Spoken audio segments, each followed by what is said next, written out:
de marmots. Je suis pas devenu parano Yeah, this is the life. quand je suis arrivé pour la première fois à l'école, 4 ans, 4 ans et demi,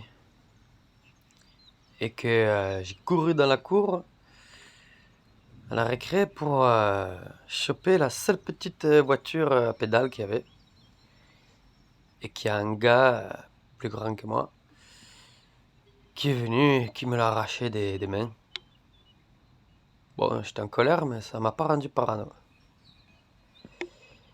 Je suis pas devenu parano quand ma mère m'a ramené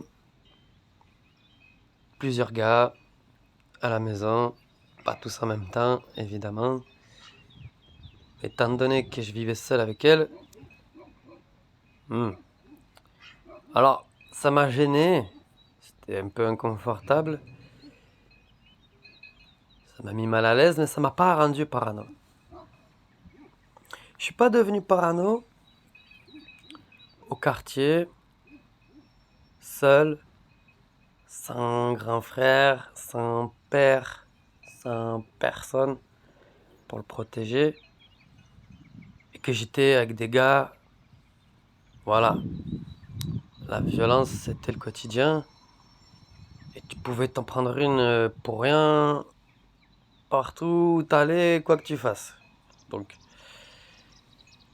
je suis pas devenu parano à ce moment-là. Je suis pas devenu parano à ma première garde à vue, ni ma seconde, ni à ma troisième, ni aux autres. Pourtant, les flics m'avaient prévenu, hein. On te laissera pas le choix de d'obéir, quoi, en fait, d'obéir, tout simplement. Et, et on sera tout le temps là, tu vois, en quelque sorte. Et je suis même pas devenu parano pour ça. Je suis pas devenu parano quand j'ai fait Marseille, Limoges, Limoges, Marseille toutes les semaines avec mon coffre rempli de hashish. Non, non, je suis pas devenu parano là, non plus.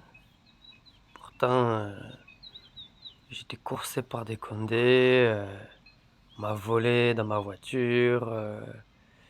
Enfin, tu vois, il s'est passé beaucoup de choses, hein. J'ai roulé. Bon, bref, il s'est passé beaucoup de choses. Mais je suis pas devenu parano là, non plus. Non, non. Je suis pas devenu parano à l'université quand j'ai compris que pour certains il y avait des règles, pour d'autres, justement, c'était la fin des règles et de l'obéissance, quoi. Et évidemment, j'aurais pu me dire quelle chance j'ai de pouvoir reprendre une activité normale et devenir parano parce que j'aurais pu rejeter la faute sur les autres alors que j'ai été moi-même et seulement par moi-même attiré plus par les rebelles tardifs que par une discipline scolaire, quoi. Non, non, non, non, non, non, je suis pas devenu parano là non plus. En fait, je suis devenu parano quand je me suis retrouvé devant des touristes, devant globalement des abrutis, que je devais amuser, animer, enthousiasmer, et qui pour que ça se fasse,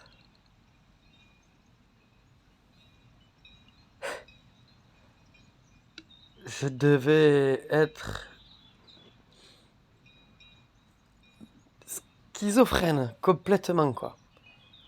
Même si c'était un métier, c'est un métier, je pense pas qu'il y en ait un autre comme ça. Où, tu vois, à part président de la République, tu vois, genre maire d'une ville, tu vois. Mais où, genre, toi, ton attitude, ton comportement va influencer toute l'ambiance des gens à cet endroit. Donc voilà, c'est ça qui m'a rendu parano. C'est et d'une d'être confronté à la bêtise humaine, à la bassesse. Ah là là. C'est affligeant le niveau culturel des gens.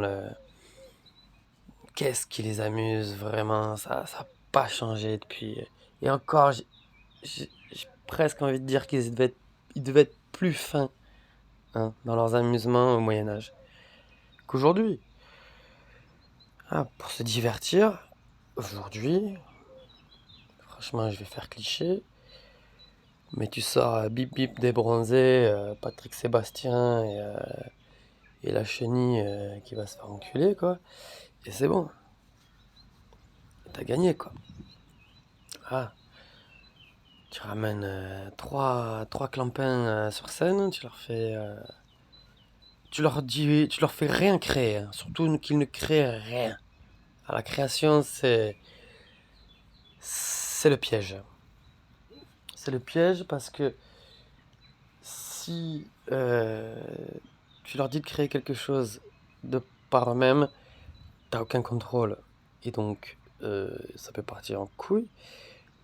Et même si tu crées avec eux, ils n'ont pas la conscience professionnelle parce qu'avant tout, c'est ça. Il faut comprendre que on est, en tant que responsable animation d'un village vacances, dans une conscience, mais perpétuelle, quoi, de l'ambiance, de comment se sentent les gens. On est dans l'empathie tout le temps, en fait. Tout le temps en train de penser aux autres. Tout le temps, tout le temps, tout le temps, tout le temps. Et à un moment donné, tu ressens plus que une conscience professionnelle. Tu ressens des vibrations, quoi. C'est clairement et concrètement, c'est pas matériel, mais tu pourrais le voir si tu avais un spectre de couleurs qui montrait les vibrations, là. Et donc, voilà, ma parano, elle est venue là. J'ai ressenti.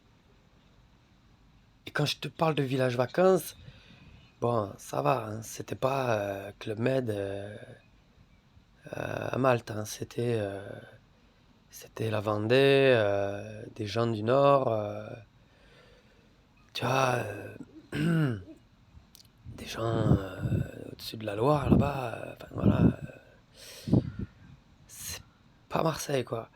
Et du coup, ouais, ouais, j'aurais pu devenir parano à Limoges. Qu'est-ce que je fous là-bas, frère? J'ai pas de famille, je me sens pas du coin, les gens, waouh, rien à voir avec moi, tu vois, machin et tout. J'aurais pu devenir parano là-bas, non, je suis devenu opportuniste. Mais, euh, mais en village vacances responsable animation, là, face à la masse, face au troupeau, face aux moutons, c'est le berger, il lui coupe la tête, hein. Il lui coupe la tête, les moutons au berger. Non, faut pas être un berger. Faut être un loup déguisé en mouton. Voilà. Et il n'y a que comme ça que ça marchait. Et moi, ça n'a jamais vraiment marché. Parce que j'arrivais pas à me putéifier à ce point-là, quoi. À me prostituer à ce point-là, quoi. Et en gros, je reste cohérent, hein, dans mes propos. En gros, il n'y a rien de plus violent que la société, que les gens quand ils se lâchent. Voilà. Et quelque part, peut-être ne vaut-il pas mieux garder une forme de pouvoir qui concentre, voilà, cette débilité profonde de l'être humain dans une sorte de servitude éternelle, plutôt que vraiment d'essayer de, de faire se réveiller les esprits, quoi. De faire éveiller les consciences, enfin tout simplement de mettre une graine à l'intérieur des têtes, une graine qui soit de l'amour et qui puisse enlever la haine et la colère et les bipolaires, les schizophrènes, les parano, quoi, en fait, parce que tu vois, je suis une éponge, j'ai absorbé, malgré moi, tout ce que j'ai vu, tout ce que j'ai ressenti, tout ce que j'ai entendu, quoi. Et elle est là, ma parano, aujourd'hui. Elle est venue de là, ma parano. Je ne peux plus être avec une foule d'une vibration basse, quoi. Je peux me retrouver dans un festival, plein milieu dans la fosse, parce que la musique rend les gens meilleurs.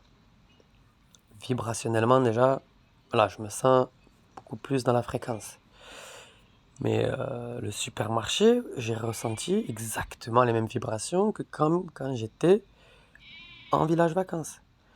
Les vibrations des vacanciers qui ont travaillé toute l'année, je leur dis rien à eux, hein, je dis juste moi, voilà comment je ressens.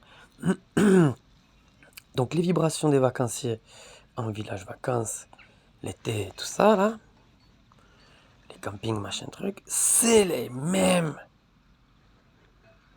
que dans les supermarchés quand tu vas faire tes courses à 17, 18h, 19h. Tu vois, que t'as tout le monde qui fait la queue, qui se croise, qui se rentre dedans, qui se toise, qui se disent rien, qui se disent tout en même temps, tu vois, dans le silence. Enfin bon, bref, c'est...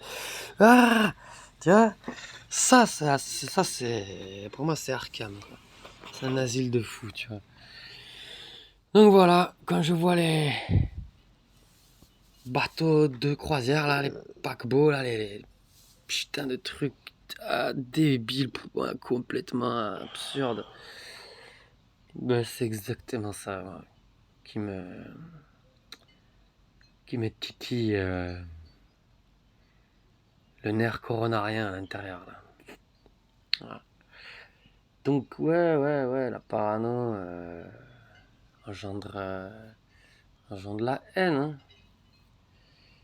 La haine n'est qu'à deux encablures de l'amour. Donc après, il faut savoir passer le pas, ou plutôt se mettre à l'envers, transformer, mettre la haine en bas et remettre l'amour en haut, quoi, tu vois. Donc voilà, faut avoir de l'amour, hein, pour tous ces touristes là.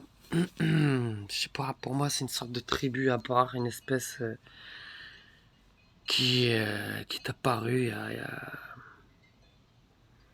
quelques dizaines d'années là, et depuis le phénomène n'a cessé de se répandre. Et je comprends mes frères et sœurs de Méditerranée et d'ailleurs, je comprends la haine du touriste. Je comprends cette sorte d'incrédulité à devoir supporter quelqu'un qui n'est pas de ta nationalité, mais même peu importe, qui ne parle pas ta langue, qui ne connaît pas ta culture et qui ne la connaîtra pas, même s'il est venu te voir. Ce mec-là, il vient, il prend 3 photos pour Insta, mais pas il consomme une glace. Tu vois presque il a tout sur le bateau. Il a tout, il a plus besoin de dépenser. Donc, ça sert à personne. Ni aux commerçants, ni à l'environnement, ni à l'économie, rien. Voilà. Mais ça sert que à polluer, que à montrer qu'on est riche. Voilà mon pamphlet de ce matin, quoi. 15 minutes, 30. Eh ben ça mérite. Voilà, c'est un sujet qui mériterait même beaucoup plus qu'on puisse développer dessus. Je crois que j'ai fait à peu près le tour. Même faire un tour, c'est carré, quoi. Et ça y est. Allez, pisse. Pas dans mon port avec ton bateau de merde. Yeah, this is the life.